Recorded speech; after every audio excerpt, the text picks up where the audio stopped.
Casques, médailles et reliques de la guerre, sur l'esplanade du débarquement, les étals de la bourse militaire continuent à regorger d'articles d'époque qui attirent les néophytes.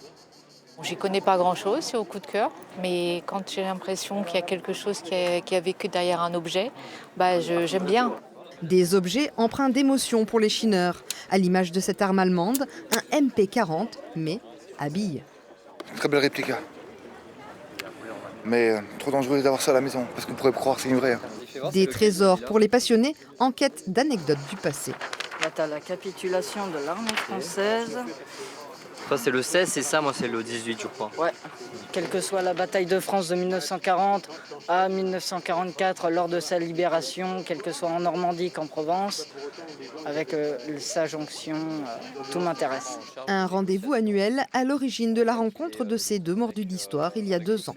On a très vite sympathisé pendant les 80 ans du débarquement de Provence. Effectivement, on a tous les deux une tenue différente, mais on a l'intérêt Seconde Guerre mondiale en commun, et notamment sur le front provençal pendant l'opération de Ville-Dragoon. Des reliques militaires aux jouets, des avions aux chars, 2 paroles de revendeurs, les histoires de collection sont pour la vie.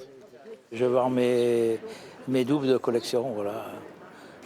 J'achète des lots et je revends pour acheter ce qui me manque, parce qu'on n'a jamais fini dans les collections.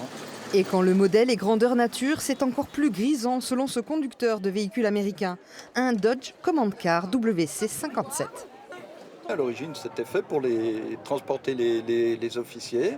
Et c'est un véhicule avec lequel je roule énormément, de commémoration en commémoration.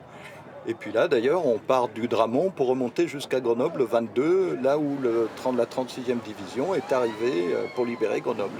Des défilés dont les spectateurs semblent, eux non plus, ne pas se lasser.